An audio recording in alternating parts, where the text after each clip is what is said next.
fighting for more. Fall down territory, the line is drawn. We're right as the game rolls on. Heart and grit under Sunday night skies. It's do or die where champions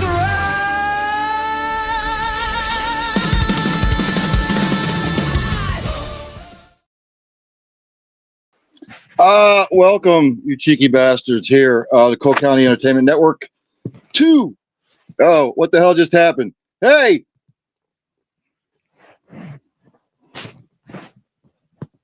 There we go. Hey, shit. Hey, is this thing on? Yeah. The power of technology and live fucking streaming, ladies and gentlemen. Anybody who knows me and watches my shows knows that technology tends to shove a red hot poker straight up my ass. But welcome to Four Down Territory here on the Cole County Entertainment Network. I am Ryan Neff, your host. Super Bowl preview plus other NFL news and notes. Here in the balmy Northeast, it got up to 33 degrees today. And then on Saturday, it's supposed to be 19 with a wind chill of about minus 15. So without further ado, I got a couple of guests with me. Mr. DEEZ and Mr. Chipper from Cole. Jesus fucking Christ. I'm getting way ahead of myself as I try to adjust my fucking screen again. They're from cameraman. Jesus Christ. Steel City Renegades. Gentlemen, thanks for joining. How you doing? Thanks for having us. Hey, thanks for the invite. Appreciate it. No problem. Before we get to some Super Bowl shit here, since the two of you being Steelers fans that you are, I have to pick your brains about the Mike McCarthy hire, the staff he's putting together, and do you think Aaron Rodgers is going to come back? So whoever wants to start off. Again, Chipper and I probably share the same sentiment. At first, we were not thrilled, especially considering how quickly they seemed to make the decision when we had Shula and Nate Shieldhouse still out there. Subsequently, those guys didn't get jobs, so I feel a little bit better about that. But then, when he gets on there and does his press conference, tugs your heartstrings, you at least get the sense, and I don't think it's just getting the sense, I think it's just an actual fact that Mike McCarthy cares more about this job than any other coach that they could have brought in there, for the simple fact that he is Pittsburgh.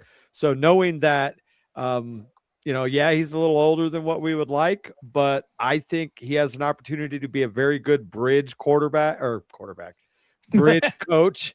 He's 62, so he's got a 5-year deal. If he makes it that long, which let's face it, we're not firing anybody, so he will.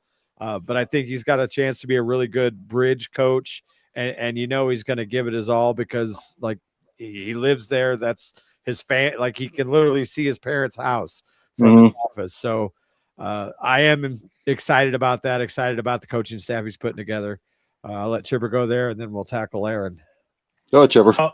I totally go with what Dee said. Yeah, at first I wasn't a big fan of it, but it is what it is. And like Dee said too, I had same sentiment. He's going to be a bridge coach. Looking forward to the next up and coming head coach in 6-7 years. And yeah, I was literally going to throw it out there during our conversation, the fact that neither Shula or Shieldhouse got jobs, so that speaks volumes as to what NFL teams thought of him. So yeah, and as far as the Rodgers thing goes, we'll see if he comes back, great. He'll be a bridge, hopefully, for God, can't remember. Howard. Thank you. Well, Jesus, how can I remember his name? Or somebody else. Either way, I'm cool with it. Yeah, I think that people are reading a little too much into what McCarthy says about Aaron. Sure, I think he would absolutely welcome Aaron back. But at the same time, I don't think that they hired him for that purpose. And I don't think that he's coming in here begging Aaron to come back. I think that he is genuinely excited about working with Will Howard, and maybe he sees something there. And like I've told the guys on our show, when you look at Mike McCarthy's career with quarterbacks, he had Aaron as a rookie. Dak was kind of established, had some decent games with Dallas, but once McCarthy took over, and Dak has even basically attested to this, that once McCarthy took over, that just kind of took his game to the next level. So if I were going to groom a 6th round pick, McCarthy's not a bad place to start. I think that if Aaron doesn't play, I don't want to bring in anybody else. The only way that I would even sniff Malik Willis is if you can get him on a very friendly deal for maybe 2 years tops. Other than that, look, if we go with Will Howard and he is a 6th round pick and plays like a 6th round pick, then guess what? We get a top 10 pick next year in what's supposed to be the greatest quarterback draft class in history, depending on who you ask. So to me, it's a win-win. We can get Aaron back. Obviously, we need to get him some weapons, and I still think that he can play. If he plays as good as he did this year with a extra receiver and, I don't know, a competent offense, then who knows what we can do with him. And if he doesn't, I'm willing to let Will run, see what we got. And let's be honest, McCarthy's offense for Green Bay and Dallas was a lot more potent than what our current offense is. I mean, we have DK Metcalf and who? Yeah, so that's the biggest thing they got to address. That we need wide receiver 2 and 3, maybe. Calvin Austin's a free agent. I wouldn't mind keeping Cal around because he's that little quick, shifty guy. But I still would go get a definite number 2 and a guy that can compete for number 3, even if Calvin is here. And he definitely has a lot more work to do with this team than he has with Dallas and Green Bay. This team needs a lot more help than what he had when he was with Dallas and Green Bay. Just throwing that out there. I Go agree. ahead, Ryan. The only reason I was asking about Rodgers coming back is the fact that, when McCarthy left, it's not like the two of those were lovey-dovey and all buddy when McCarthy left. Yeah. So that's why I was picking your brains about Aaron Rodgers, because maybe neither one of them want to be in each other's company for a second go-round. Yeah, I think it was a situation where they both just kind of got sick of each other there towards the end. I mean, we all have those friends that, every once in a while you just need a fucking break. And maybe the break has been long enough. And knowing that if Aaron does come back, it's a 1-year shot. I of course, we thought that last season too. But so I could see them patching it up and saying, hey, let's kick the tires on this thing one more time. But again, like I said earlier, I don't necessarily think that this is a McCarthy, I'm going to get Aaron and we're going to, tear shit up. I think it's, hey, do you want to come here? Because, I'd love to have you. But if not, I don't think McCarthy's going to be hitting the panic button by any means.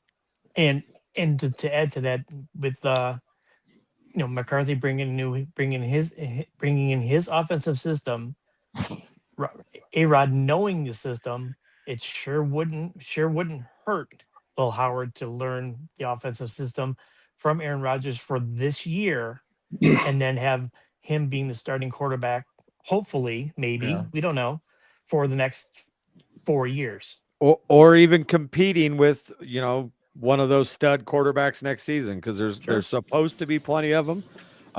Again, I'm not freeze again. I'm Gotta not wait for these guys to come back on my end. I'm not writing Will Howard off by any means, but again, we have to face reality. He is a 6th round pick, and maybe he benefited more from the Ohio State roster and schedule. But like I said on Renegades this week, I saw him play at Kansas State. Like, he's got talent. Now, he wasn't going up against NFL talent every week in either one of those squads either. But I'm at least willing to kick the tires on Will Howard without a doubt. And whether that's next year or this year, depending on what Aaron does, I'm okay with it. At Andy Official 9 or TV 959 says, howdy, hope y'all having a blessed day. Thank you. Hope you're having a blessed day as well, wherever you're tuning in at. Look, what did you guys think about the whole the whole Patriots thing with Belichick not getting in, and now Robert Kraft not getting in. Look, Roger Clemens ain't in the Hall of Fame because he took steroids. Barry Bonds isn't in the Hall of Fame because he took steroids. Look, the cheating abundant, rampant with the Patriots. What do you guys say? I think it's kind of funny, to be quite honest with you.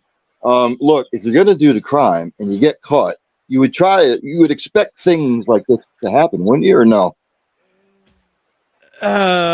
Look, as Steeler fans, and I can probably speak for Chipper on this, there aren't too many people that aren't in the division with the Patriots that hate the Patriots as much as the Steelers, for the simple fact that, they basically denied Pittsburgh probably another at least 3 Super Bowl appearances, whether that comes, by way of Spygate or whatever. A deep, dark part of me, yes, I kind of got a chuckle out of it. But at the same time, regardless of that, say what you want about Robert Kraft, fine. Bill Belichick not getting in the Hall of Fame.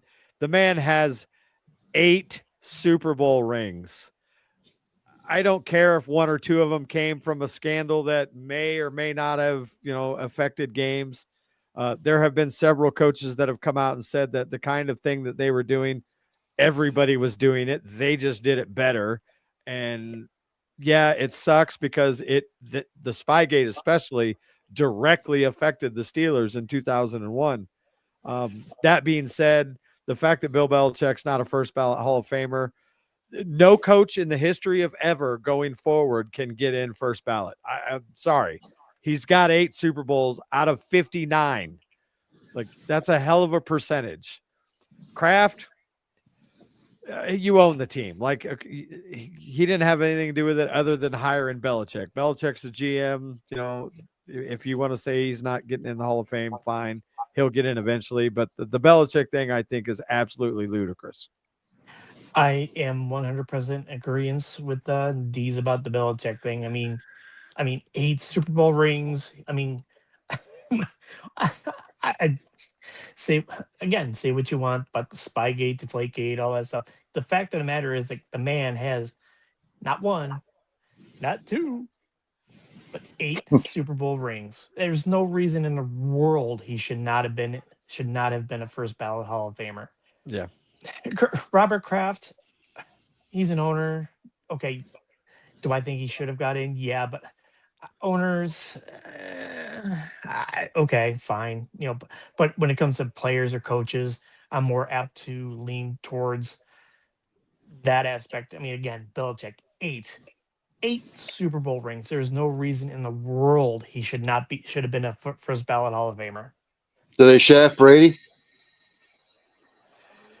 I don't think so now, for the simple fact of the shitstorm that this caused. I think that there's probably going to be some kind of reform on the way that they do the voting, and I think that should be the case anyway. I also think that they should pull the limit on the amount of Hall of Famers that can get in. We're starting to get a hell of a log jam, and there's a lot of guys that are on that list that are well deserving of being in the Hall of Fame, but they keep getting kicked down the road because every year you get a new class of first eligibles that aren't getting in. If I could get on the Steeler bandwagon here for a second, the fact that LC Greenwood is not in the Hall of Fame yet is absolutely fucking disgusting. And I'm hoping that maybe them leaving Kraft off this year might open that slot for LC. But that's what, and the receivers, like especially receivers, there is such a log jam coming up in receiver right now. Torrey Holt, without a doubt, is a Hall of Famer. He's been waiting for a few years. Now you got Larry Fitzgerald is in there. Hines Ward has been a semifinalist for I don't even know how many years straight. And yeah, statistically, Hines falls a little short of those guys. But when you factor in everything that he did away from the ball, the blocking and everything, Hines Ward's another guy that I think should eventually be in the Hall of Fame. And I think that they just need to expand the class a little bit.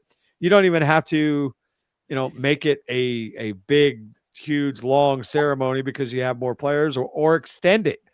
I've been to Hall of Fame weekend. They do it all on one day. Why can't you do 2 days worth of Hall of Famers? Just kind of clear the backlog a little bit. And me being a baseball fan, I I can't stand the fact that Hall of Famers are basically getting in because of writers.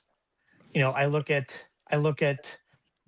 being here in Cleveland. I look at the Albert Bell. Albert Bell should 100% be in, but because of his relationship with writers and media, nope, they're not going to let him in. I I just think that when it comes to football, and I mean Hall of Fame voting period, it shouldn't be just the writers. It should be, I think, now these, correct me if I'm wrong, but um, Football Hall of Fame is also partly past Hall of Fame inductees are part of votes too, right? Yeah, because Okay. like Bill Polian is a voter, Tony Dungy's a voter. Okay. What is there? 50, I think. But Yeah. They have 50 voters, and it's a mix of like longtime journalists and then Hall of Famers and yeah, contributors and things. I just think it's a joke on both football and baseball sides that writers should not have as much influence as they do as far as who gets in. And then, like D said, we're going to come up with, especially on wide receivers, the way the game is now. Wide receivers, we're going to have a long game because nowadays the game is offense pass oriented. It's no longer running back oriented. So yeah, we're going to run into those problems. Receivers are having 100 catch seasons left and right now. And like that used to be the god tier. And now that's like, oh, you had a pretty decent year. And it's going to get, especially over the course of the next like 3 or 4 years, the amount of receivers that are going to be eligible. And don't get me started on the whole Heinz Ward thing, please. Well, we'll be here another hour and a half. I mean, look how long it took Donnie Shell. Oh yeah. Some of these guys should definitely be in the Hall of Fame. Let's get to the Super Bowl a little bit, and then we'll talk about some more NFL stuff, and then we'll make our Super Bowl picks. I just took notice to the fact that DEEZ is wearing a Chicago Blackhawks hat. Don't even talk to me about my Chicago Blackhawks because it's another season of futility. So it's been rough for a while now. Yeah. Look, both teams are sort of mirror images of one another. When you look at the statistics, defensively, offensively, special teams. Now, a lot of people are hopping on the Seahawks. Look, I know the New England Patriots play the last place schedule. They played a soft schedule. Everyone's saying they played the soft schedule. You can only play the teams on your schedule, gentlemen, to position yourself to where they are now. What say you? What are you looking for matchup wise? What are you looking for in the game as far as what matchups or could special teams make a difference in this game? Yeah, I mean, special teams could definitely be a thing, especially with Shaheed. Yeah, I always think that's his last name. Yeah, there is something to be said about New England's schedule. It was weak teams in general, but just the list of quarterbacks that they went up against was really like bottom of the barrel. That being said, they did what they're supposed to do against teams like that. It's kind of funny, like we beat them.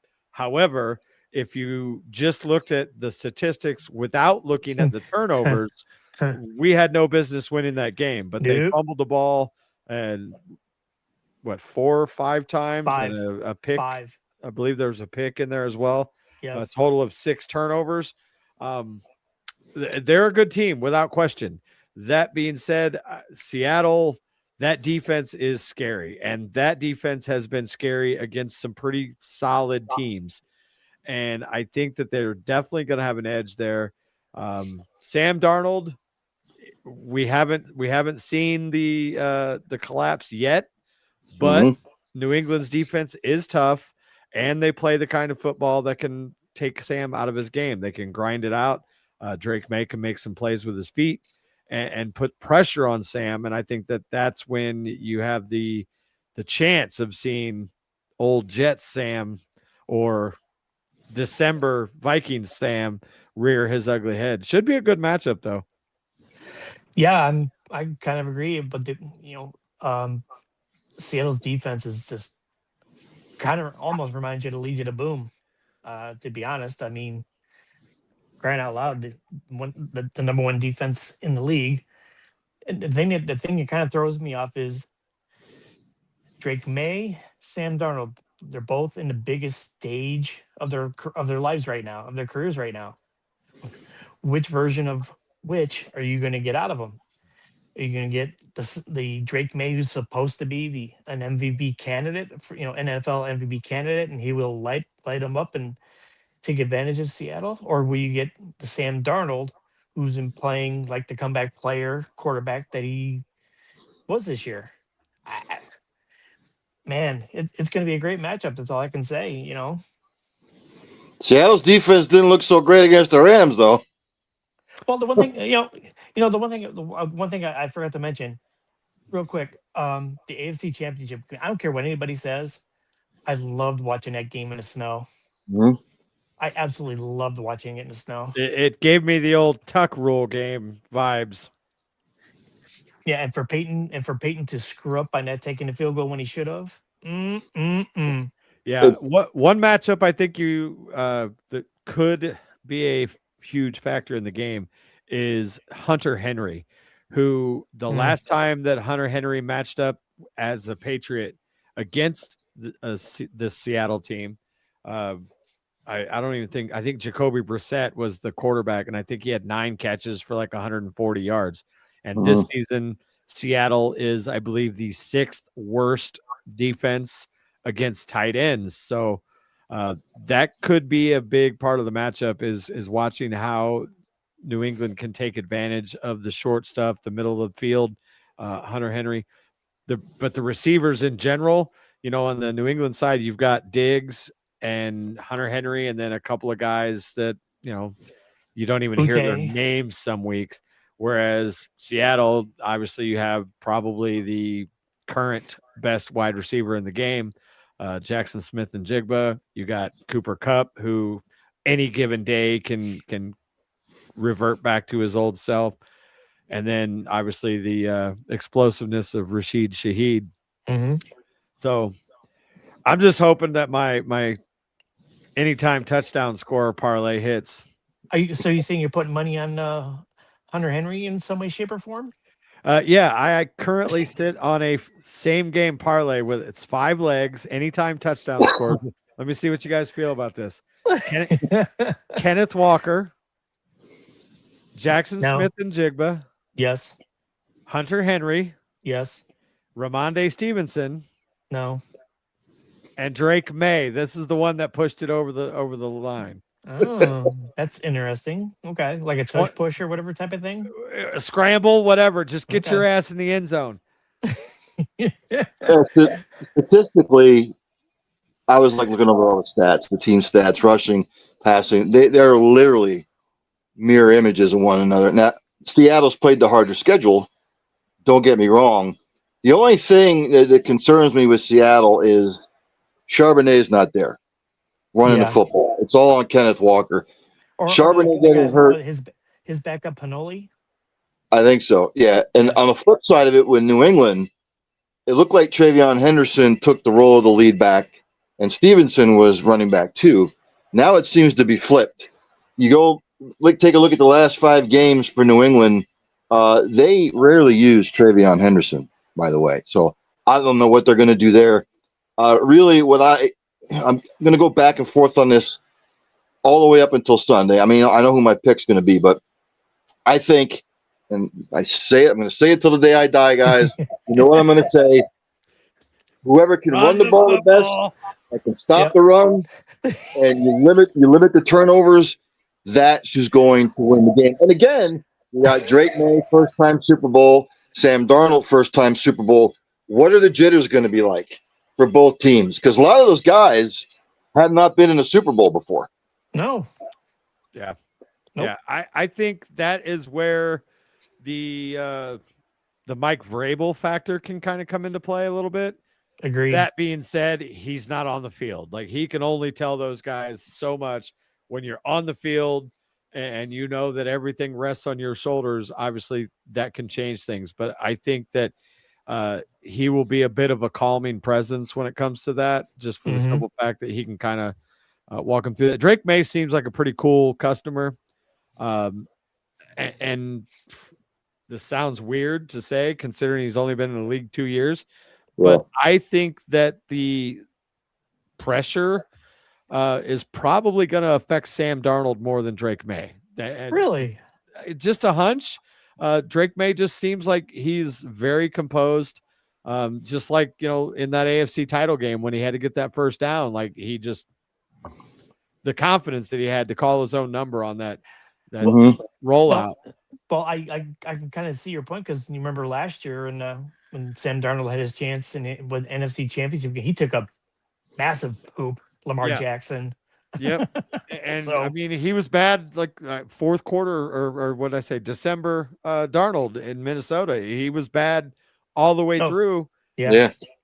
And then he had the kind of decent game, but then again, he got to the championship game and it was bad. It was very bad. And he's looked good so far. But again, this is the Super Bowl. yeah. I don't know. There's just, and I fucking hate it. I absolutely hate it that the Patriots look like they have another guy. It was one thing to see the Packers, who living in Chicago. No, I don't like the Bears. Never have, not in any way, shape, or form. But we also have our fair share of Packer fans, and they're every bit as prickish and obnoxious as Bears fans. So it was painful to watch them have Brett Favre for as long as they did, and then Aaron Rodgers comes along. And here, my football fandom, I suffered through fucking Bubby Brister and Cordell Stewart God, and Kent fucking Graham until we got to Ben. And now here we are 5 years of like, who the fuck's going to be our quarterback? And then these sons of bitches in the Northeast go from Tom fucking Brady to Drake May now. And it makes me sick. But I feel like he might be that guy. now the only thing I would in regards to the Drake May thing, it's interesting how last year, when after he played, everybody's like, "Oh, he's not going to be anything. Let's just ship him off." There are people such as yourself, these they're saying, "Okay, maybe he is the next guy." It's amazing how a head coach or coaching staff will turn somebody around from being a pile of Lamar Jackson, aka poop. Choke artist. Yeah. Um, to well, maybe they have something. Now, I don't was was Josh McDaniel or Daniel, whatever, I'd never Josh remember. McDaniel. Is it Mick? Okay. Yeah. Was he there last year with No. okay, so Vrabel brought him back. Mm-hmm. Okay. That makes sense. That's another guy that for one, he's been in the league for fucking ever and he still looks like he's 14. But he does well with quarterbacks, man. You got to give him credit. Yeah, he's another one of those coaches. He's another one of those coaches that aren't head coaches, but he's a great OC. Yeah.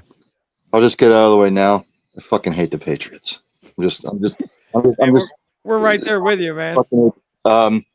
Two guys that I've got circled here as far as my X factors go. Eddie Prather's checking in. Hey Ryan, how you doing? Yeah.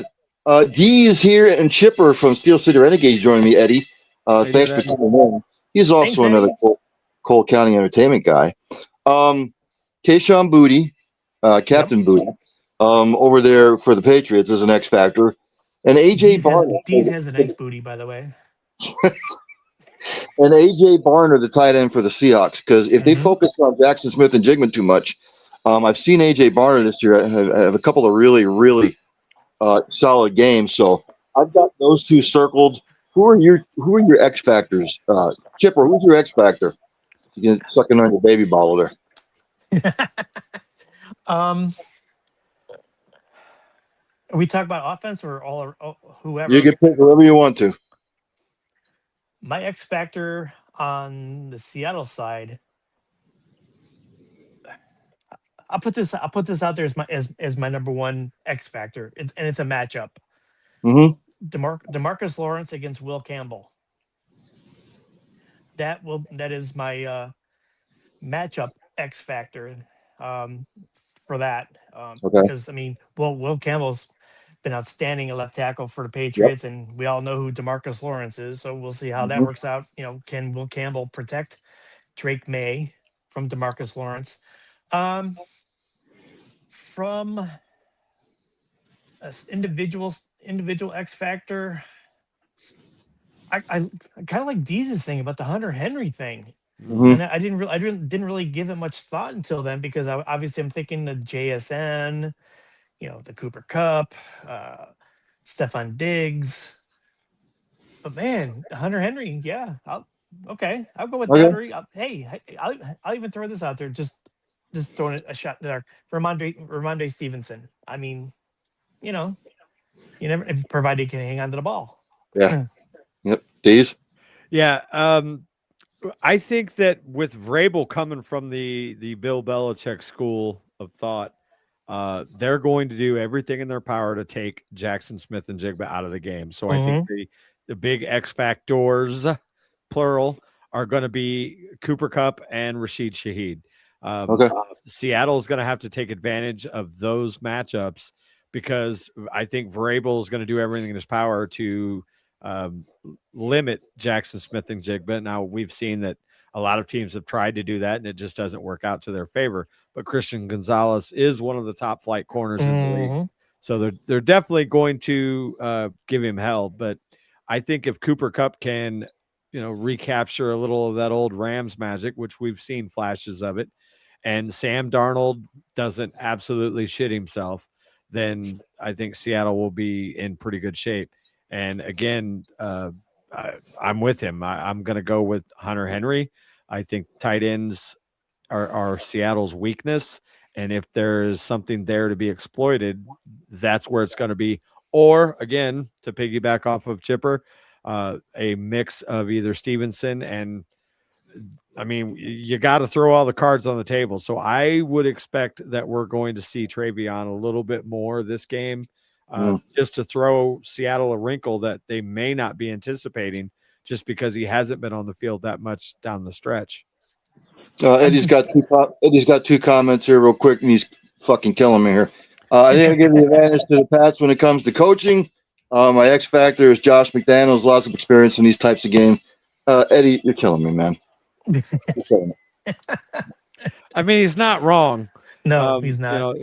Coaching staff alone, you have to give the edge to the Patriots, just because those guys, either as players or as assistant coaches, they've been through this more times than they can count. On the flip side, Seattle, they haven't. I like their coach. I think Mike is an excellent coach, but this is his first time really in the big dance, as far as I know, at least in any kind of prominent role. So that could play a factor, just having that calming presence of guys that have been there multiple times. And again, I hate that it's with the Patriots, but it is what it is. And correct me if I'm wrong, but I think this is like the first Super Bowl in a long time there's, shall we say, no real superstar to look forward to. I mean, the past Super Bowls, there's always been the quarterback or the wide receiver, but in this case, other than maybe JSN, there's really no superstar per se to look to take over the game. Yeah, and even JSN is still, I mean, let's be honest, in his infancy when it comes to his NFL stardom. But you got Sam Darnold, who has been kicked out of more than one building, and Drake May, who's not there yet, but on the cusp. But there isn't the poster boy, on either side of the field. It's just like somebody's going to come out of this game and be that guy. Yeah, who's going to snatch it. There is no focus on, say, the Matthew Stafford, the Justin Jefferson, throughout, all these various names that you want to talk about. There is no quote superstar again that you're looking specifically at. These are two team-oriented teams. Yeah, I think what's really going to happen is which defense is going to play better in the trenches as far as the run goes because they're not going to the run thing again. Seattle. Look, Drake May or Sam Darnold is going to have to beat the defenses with their arms, period. Because neither defense is going to let the running game go off, to be quite honest with you. They're both great against the run. And I just think that New England's defensive line is better against the run than Seattle's defensive line is against the run. I don't know, maybe. Yeah, the big difference, I think, when you're comparing the two quarterbacks and running the ball and everything is that Drake May is going to be more of a threat to get outside the pocket and do some damage than a Sam Darnold is. So that could be a huge thing. It could also be a huge thing for my parlay because if Drake May scores that touchdown, then I'm feeling pretty good about that. But yeah, I agree. I mean, you know, as much as Ryan pounds the whole run the ball, win the game kind of thing week after week on Renegades, in this game especially, he's not wrong. I think that both teams have solid defenses, and I like all of the running backs really that these teams have. I think Henderson is going to be a stud, and he's just kind of going through some growing pains. But I think that, you know, the better matchup when it comes to that running game is going to be there's two of them. What the fuck is going on? Oh, one is bad enough. One is bad enough. Now we got two of them going on. Hold on. That is wild. What is fucking going on here? I thought we had a new special guest, and it was the same fucking place. The fuck? We're professionals here, ladies and gentlemen. Power of live streaming. We weren't talking about you behind your back whatsoever. Just let you know. Who's playing more with house money, guys? Drake May or Sam Darnold? Ooh, Drake May. No, I don't know. I almost think Sam it's Sam Darnold because you know, like I said, he's been thrown out of. I guess he wasn't thrown out of Minnesota, but I mean, the Jets couldn't fucking wait to get rid of him. He wasn't he in San Francisco for a year? He was back up. Yeah. Was he really? I forgot about that. Yeah. They didn't, see anything worth keeping. I think he had one or two decent games as a backup, which is what landed him in Minnesota, if I'm not mistaken. Yeah. So even then they didn't know. And he ends up winning 14 games with Minnesota. Yep. And they let him go for JJ McCarthy. Yeah. Well, I mean, again, even games that they were winning down the stretch, Darnold wasn't looking good. And then in the playoffs, we saw what happened. So they're like, okay, yeah, we'll give JJ a shot. And so, yeah, I think it's him playing more with house money. Drake May, I mean, he's potentially going to win the MVP tonight. It is tonight, right? I think so. Is it? Oh. Yeah, it's kind of like the Pro Bowl. Who cares? Yeah. Well, they're doing the Hall of Fame tonight. Don't they do that at the honors? Think so, yeah. Oh, okay. I believe so. Yeah. Eddie Prater chiming in again. I think not that. Well, I said that earlier. Charbonnet. Everything's negative on Seattle. Eddie, you're killing me here. Both are playing with house money. No one expected the Pats to be in the Super Bowl. No, of course not. No. Let me ask you this, since you just said that comment. What are both of your thoughts? And I'm surprised we haven't brought this up on Renegades about the picture, the preseason big collage where like they have all these NFL guys staring at the stadium, and at the bigger guys that are closer to the camera, so to speak, are all players from the teams that you might expect to make a playoff run. You had Eagles, you had JJ or TJ was there, you had Lamar, and like all these guys that were like potential playoff teams. And then if you squint your fucking eyes really hard and look all the way at the front, two little bitty guys was Drake May and Sam Darnold. Was Patrick Mahomes one of them? Was Patrick Mahomes one of them too? Yes. Say it first. Say it's rigged. And so the whole like super like the conspiracy NFL is scripted. Like it's just weird that those two guys were literally at the very front of that poster. Well, you know how I am about conspiracies. Have to convert with was it the Illuminati's? So that was the preseason thing. Okay. And if you zoom all the way up there, there's Drake May and Sam Darnold at the very front. How do you Isn't come? I mean, How do you isn't even that think of this wild? stuff? How do you think of this stuff, Dean? I didn't. It was on Twitter. No. How you come up with this topic right now? I mean, it's He said something about they're not supposed to be there. Sorry, I'm going off on okay. a tangent, but I No, mean, that's really, cool. like that's how, like you can see in that picture who the favorites were because they were the guys that Yeah. were close to the camera. So Yeah. yeah, neither one of those teams was on anybody's radar. That's know? true. I looked at the schedule and I saw Seattle as our home opener. I thought we were going to kick the shit out of them. But you mean you didn't have the Patriots making the Super Bowl in your preseason bet parlay or whatever? No, they No. won what 4 games last year? You didn't take them at like plus 10, 15,000 or something like that? I No. mean, come on. No. Hey, imagine if you would have laid your money preseason on the Hoosiers to win the fucking national title in football. I don't know what the odds were preseason wise, but even if you would have laid $10 down on that, probably would have won about $5,000. I So- think oh god, I read an I think it was like plus 10,000, Something like that. Yeah. It was Yeah. it was ridiculous. Yeah. ESPN 60 bets for Super Bowl 60. I'll just read some of them to you that they came up with. Seahawks first quarter money line, full time money line is plus 135. They're saying take the Seahawks in that particular situation. What else? Under 22.5 first half points, minus 112. Ooh. Huh.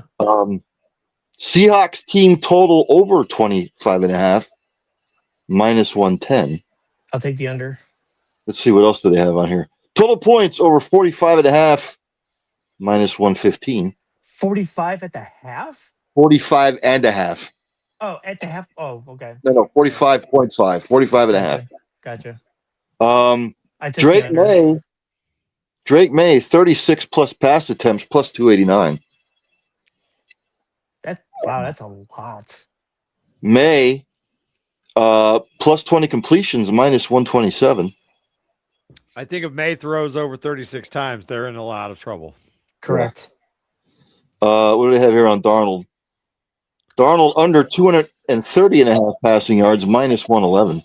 Hey, take Drake May for throwing at least one interception. That's There a you go. given. Drake May, at least one interception. Take it. Rushing, Kenneth Walker over 72.5 yards rushing, minus 112. Under. Let's see what else.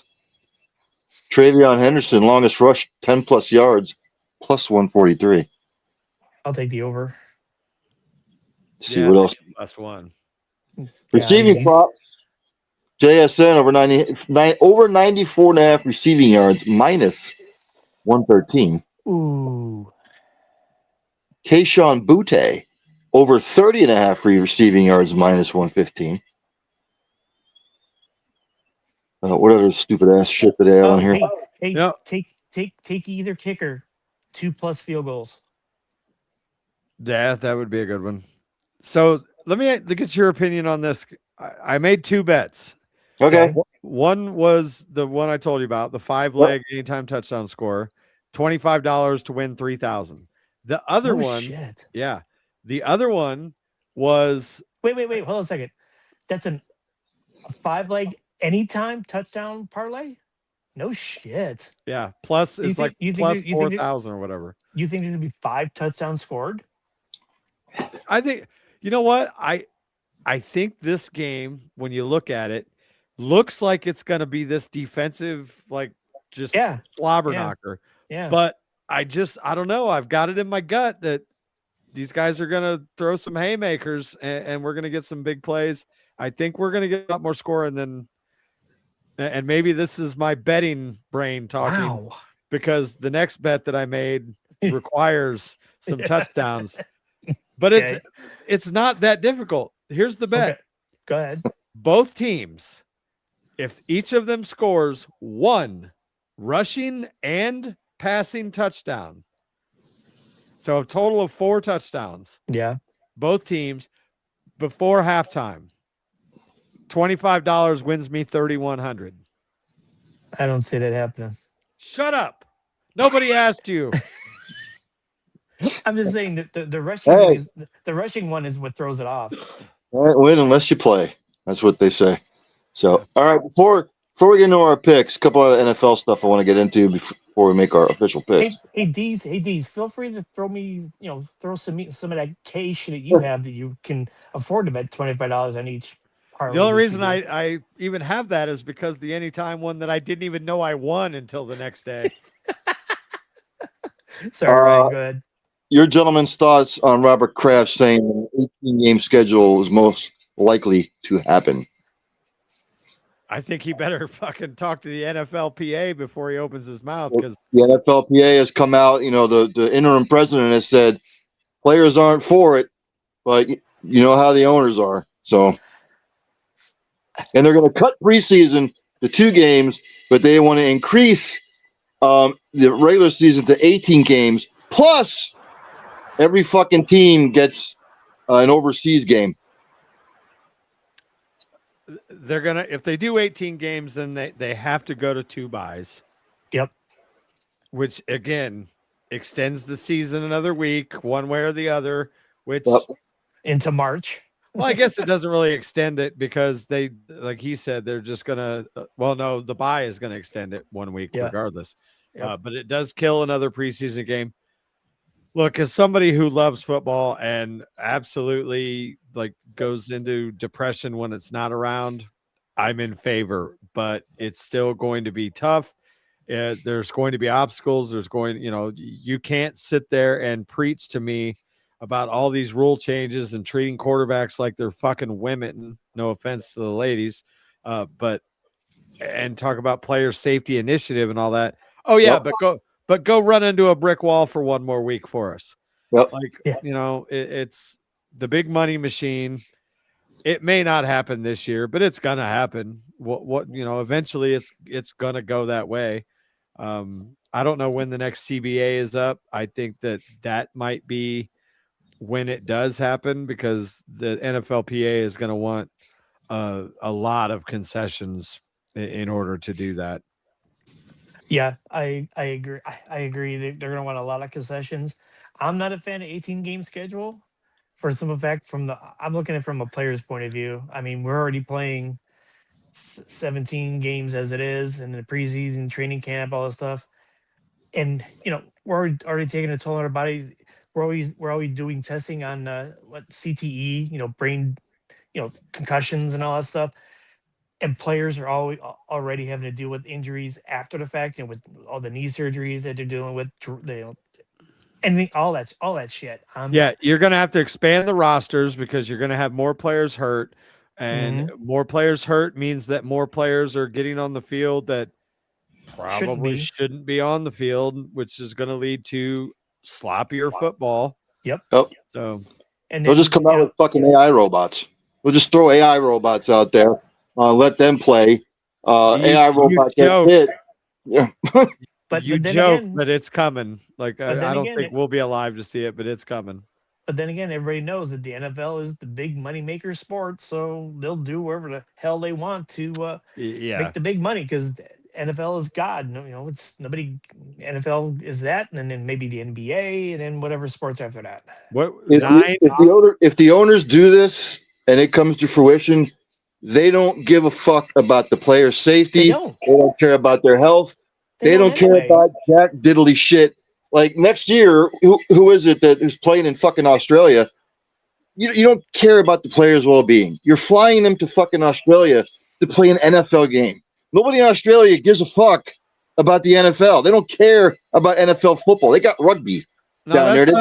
That's not entirely true, because today on Pat McAfee, they had Rob Irwin, which is Crocodile Hunter's kid, who looks just like him. I mean, does he really? Yes. I thought fucking dude came back from the dead, because it looks just like him, sounds like him, and everything. But anyway, and again, he's on a show talking about it, but he says that they're very excited about it, that they love football, and that's why they did their whole Aussie rules type shit. But I do see your point, Ryan. But I mean, we've talked about this on Renegades. Every time Dave bitches about an international game, it's not going away. Nope. Mhm. Roger Goodell has said multiple times that his goal is to have an international game every week of the season, and Yeah. it's a matter of time. And back to your point on they don't give a shit about player safety. They What don't. but they do, but only in the sense of they want to protect the money guys. You know, the star quarterbacks. Like that's all they give a shit about keeping them healthy for, because if they're on the field, guess what? Ratings. Like that's the Right. only way that they care about safety. They want those guys to be able to play so that people that love them can be able to tune in and money, money, money, money. Ratings, jersey sales, ticket sales, helmet Yep. sales, merchandise sales. That's it. That's the only. Those are the only players that they actually give a shit about. Other than that, the other 49 players on the team, they don't give a shit about. Yeah. Agreed. So if they start the game in Australia, let's say at 1 o'clock in the afternoon their time, what the fuck time do I got to get up to watch the game? Uh, Because they're like 17 hours ahead. Yeah. Oh, I was just gonna say it'll be like the game will be on Saturday for us. Yeah. And the reason that I know that so well is because I'm an Xbox gamer, and a lot of times I will change the settings on my Xbox to New Zealand to play a game early because it releases in New Zealand 18 hours before it releases here. you got way too much time on your hands. So, on the bright side, on that one particular week, we will have an NFL game for us on a Saturday. Oh God. Like I don't I'm even not know who gonna- the two teams are. I don't even know I'm who they are. I'm not gonna lie. There was one or two games that I was up on a Sunday because I wasn't doing Renegades or whatever.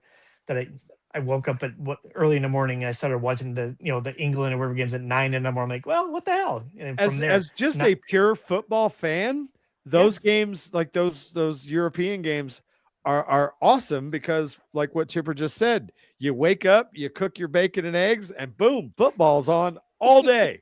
yeah, You Yeah. got all the way through Sunday Night Football. The problem is, with the exception of the very few, like this year, Minnesota and Pittsburgh and Ireland, but for the most part, they're sending fucking Cincinnati and Miami and Jacksonville. Like, Phil, I'm not getting up for that shit.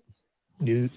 So if they have better matchups, then I think it'll matter a little bit. But the problem, like right now, is that they have to send those teams because those are the teams that are struggling to put asses in their own seats. So they send them over to London, where they don't give a shit. They're just happy to have football. Yeah. All right, gentlemen.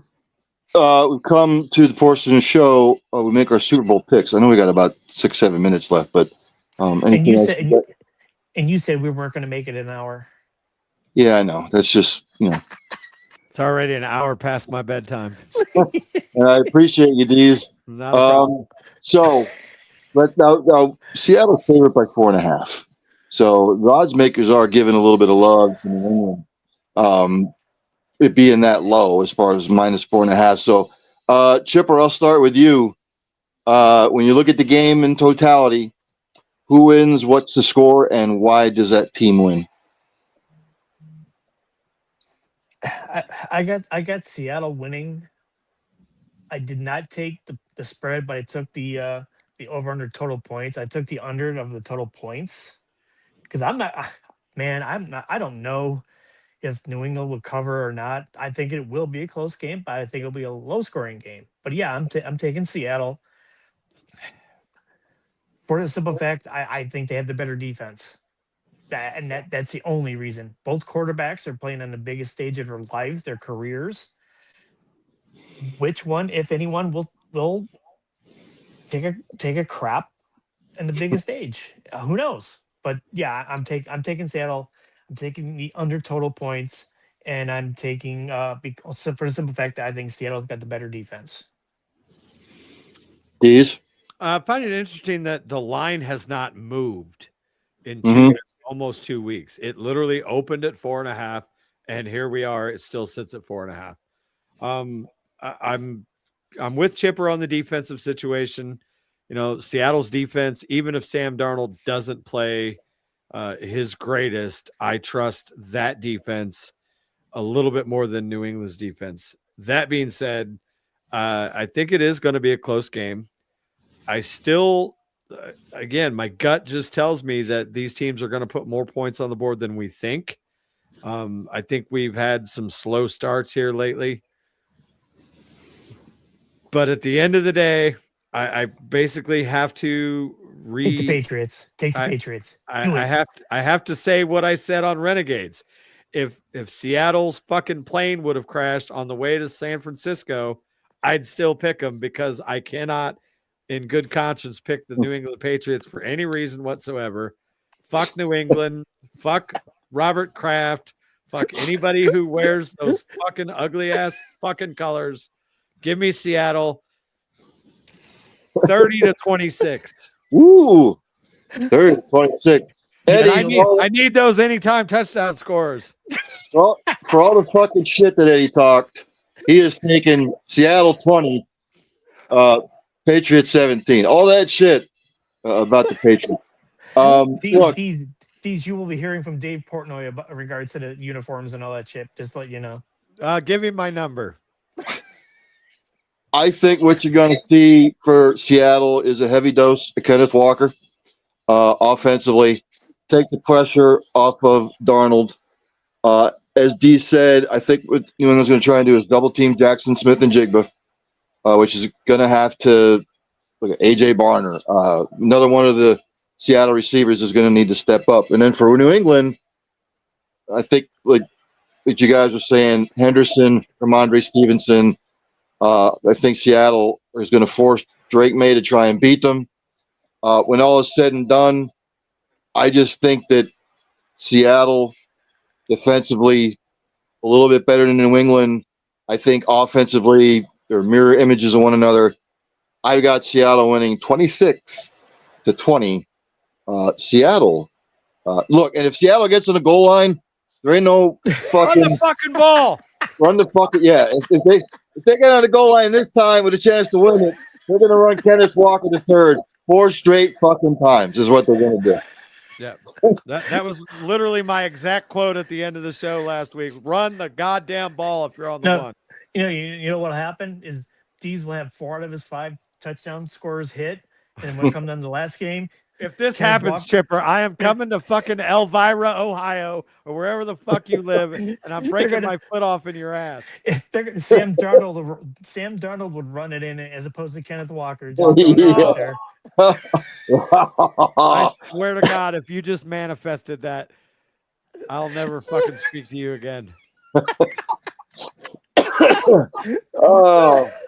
DEEZ, good luck with that 5-leg parlay, bro. Seriously, good luck. Thanks to everybody who tuned in tonight. It's been a pleasure. Tell your friends, tell your family. 4 Down Territory here on the Cole County Entertainment Network. I want to thank the Chipper. I want to thank Mr. DEEZ for joining in on this balmy Thursday night here in the Northeast. It's like a sauna out here in Cleveland area, man. It's like 18 degrees today. I will be at the Leaf and Bean Cigar Lounge over there in Florence, New Jersey for the Super Bowl watch-along party. I'll be hopping on at 5:30 p.m. to when they close and the Super Bowl's over. So tune in if you can. So you're actually a cigar smoker? I do enjoy a good cigar every once in a while, yes. Oh, what's your brand? What's your preference? It's a brand called Asylum 13. Okay. Nice smoke. I like the I forget what the brand is, but the champagne anniversary 10 champagne. Are those Lewinsky approved? Sorry, Brian, let's get the hell out of here. So you're fine. We're a little bit over. It's okay. That's fine. The Asylum 13s are kind of Lewinsky approved. Like every time I'm smoking one, I'm thinking of Monica Lewinsky. Nice security. Go look them up. They're literally like this fucking. They're like this fucking thick. They're huge. So Oh, the time Jesus. I'm smoking, I'm going, Monica. Oh my God. Oh, Where are we guys, going now? thanks. We're trying to get out of here. Now we're going to totally. Yeah, I gotta go to bed. Yeah. Enjoy the Super Bowl, man. Thanks, Thanks, guys. Ryan. We'll See ya. see you. Yep, no problem. Have a good one. You See too. ya. Where's my fucking music? Here we go.